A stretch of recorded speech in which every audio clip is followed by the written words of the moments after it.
নমস্কার বন্ধুরা, নন্দিনী সিম্পল কুকে আপনাদের সবাইকে জানাচ্ছি স্বাগত। আজকে আমি সুজি দিয়ে একটি দারুণ টেস্টি স্ন্যাক্স রেসিপি শেয়ার করলাম। এই রেসিপিটি তৈরি করলে বাজারের সমোসা কচুরি সব কিছুই ভুলে যাবেন। দারুণ টেস্ট হয়। এই রেসিপিটি বানাতেও খুব বেশি একটা সময় লাগে না। ঘরোয়া কিছু ইনগ্রিডিয়েন্টস দিয়ে এই রেসিপিটি তৈরি হয়ে যাবে। আর আশা করছি বাচ্চা থেকে বড় সবার ভীষণ ভালো লাগবে। তাহলে আর দেরি না করে চলুন বন্ধুরা, রেসিপিটি দেখে নেওয়া যাক। এই রেসিপিটি তৈরি করার জন্য প্রথমে এদিকে একটা বোলে নিয়ে নিয়েছি 200 গ্রাম সুজি। এখানে আমি 200 গ্রাম সুজির জন্য নিয়ে নিয়েছি 25 গ্রাম মতো দই। দইটাকে আমি অল্প অল্প করে দিয়ে প্রথমে সুজির সাথে খুব ভালো করে একটু মিক্স করে নেব। যদি আপনারা এখানে জল দিয়ে করতে চান, জল দিয়েও কিন্তু এই রেসিপিটি তৈরি হয়ে যাবে। এই সুজিটাকে জল দিয়ে মাখতে হলে তাহলে অল্প অল্প পরিমাণে জল দিয়ে মাখতে হবে, যেন একটা ডো তৈরি হয়ে যায় সেদিকে একটু খেয়াল রাখতে হবে। খুব বেশি পাতলা করা যাবে না। এবারে অল্প অল্প দই দিয়ে আমি সুজিটাকে মেখে নিচ্ছি আর একটা ডো তৈরি করে নিচ্ছি। এখানে এখন আমি জল দেব না, প্রথমে আগে মেখে দেখে নেব। যদি জলের প্রয়োজন হয় তবে এখানে জল ব্যবহার করব।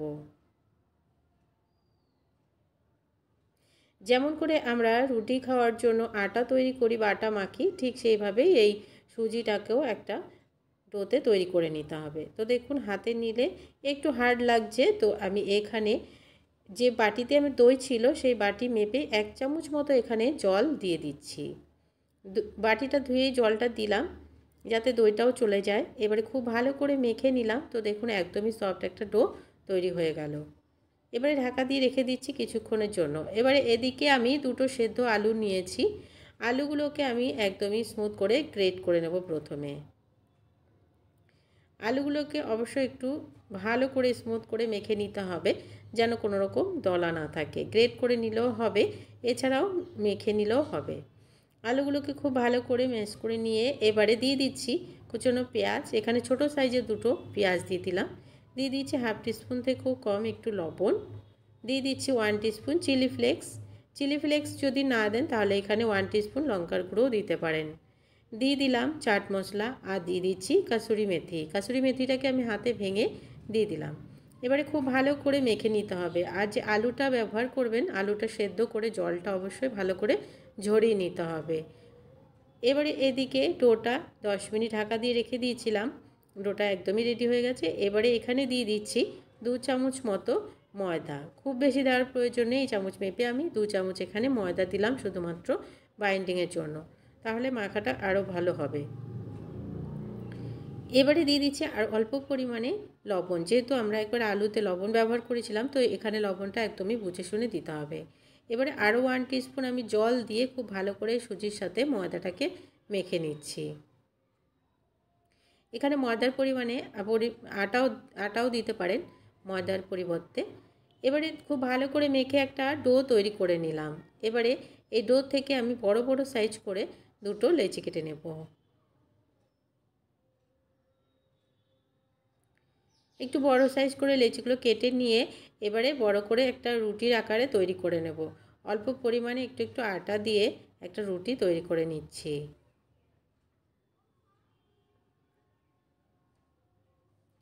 বেলে একটা রুটি তৈরি করে নেব প্রথমে। তো দেখুন আমি বড় সাইজের একটা রুটি তৈরি করে নিয়েছি। এবারে এই রুটিটাকে একটা সাইডে রেখে দিচ্ছি। আর আরেকটা যে ডো আমি তৈরি করেছিলাম সেটাও একটা রুটি তৈরি করে নিলাম। এবারে এই রুটির মধ্যে একটু একটু করে যে আমরা আলু সেদ্ধটা রেডি করে রেখেছিলাম সেটা একটু একটু করে দিয়ে দেব। চারিদিকটাতে আমি দেব। ভিডিওতে দেখতেই পাচ্ছেন যে আমি কিভাবে দিলাম। দিয়ে নেওয়ার পরে যে আরেকটা রুটি আমি তৈরি করে রেখেছিলাম সেটা উপর দিয়ে এভাবে করে দিয়ে দেব।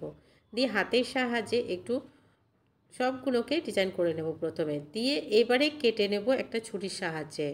ভিডিওতে আপনারা দেখতেই পাচ্ছেন যে আমি কিভাবে তৈরি করছি। একটা আমি প্রথমে কেটে বের করে নিচ্ছি। তো দেখুন একটা আমি কেটে বের করে নিলাম। এবারে চারিদিকটাতে একটু চেপে চেপে বন্ধ করে দিতে হবে। যদি দেখেন যে বন্ধ হচ্ছে না তাহলে একটু জল দিয়ে বন্ধ করে নিতে পারেন। চারিদিক থেকে মুখটাকে ভালো করে বন্ধ করে দিতে হবে, নাহলে যে আলুর পুরটা ভেতরে দেওয়া হয়েছে সেটা কিন্তু বেরিয়ে যাবে। তো একটা আমি রেডি করে নিলাম, বাকিগুলোকেও এভাবে করে রেডি করে নিচ্ছি। সবগুলোকে রেডি করে নিলাম। তো দেখুন সবগুলো রেডি করা হয়ে গেছে। এবারে এদিকে একটা কড়াই বসিয়ে দিলাম, কড়াইতে দিয়ে দিলাম পরিমাণ মতো তেল। তেলটা যখন একটু গরম হবে তখন এক এক করে সবগুলোকে দিয়ে দেব।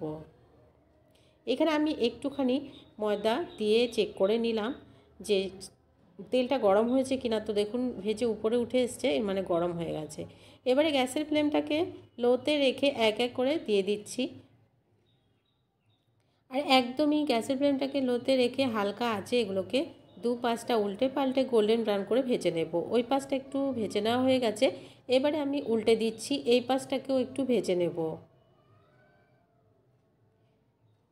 একদমই লোতে ভাজতে হবে, গ্যাসের ফ্লেমটা লোতে রেখে ভাজতে হবে, না হলে কিন্তু ভাজাটা ভালোভাবে হবে না, কাঁচা থেকে যাবে।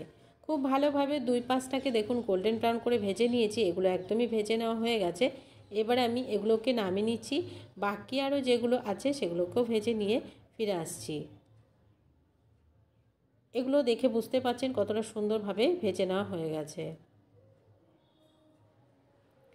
সবগুলোকে আমি ভেজে নিলাম, এবারে নামিয়ে দিলাম, নামিয়ে সার্ভ করে দিলাম। আপনারা এটা যে কোনো সসের সাথে খেতে পারেন। আর সন্ধেবেলা চায়ের সাথে কিন্তু এই রেসিপিটি দুর্দান্ত টেস্ট লাগবে, আর খেতেও হয় দুর্দান্ত টেস্ট। একবার হলেও বানিয়ে দেখার অনুরোধ রইল। আজকের রেসিপি কেমন লাগলো বন্ধুরা কমেন্টস করে জানাতে ভুলবেন না। একটা লাইক দেওয়ার অনুরোধ রইল, অনেক অনেক বেশি করে শেয়ার করে দিয়ে আমার পাশে থাকবেন। নতুন বন্ধু আমার চ্যানেলে যদি নতুন এসে থাকেন, আমার চ্যানেলটিকে সাবস্ক্রাইব করে পাশে থাকা বেল আইকনটাকে প্রেস করতে ভুলবেন না, এ ধরনের রান্নার নোটিফিকেশানগুলো আপনার কাছে সবার আগে পৌঁছে যাওয়ার জন্য। আজকের রেসিপি এখানে শেষ করছি, চলে আসবো অন্য কোনো দিন অন্য একটা রেসিপি নিয়ে। এবারে আমি একটা আপনাদেরকে ভেঙে দেখিয়ে দিচ্ছি যে কতটা বাইরেটা একদমই ক্রিস্পি হয় আর ভেতরটা থাকে সফট, খেতে হয় দুর্দান্ত টেস্ট।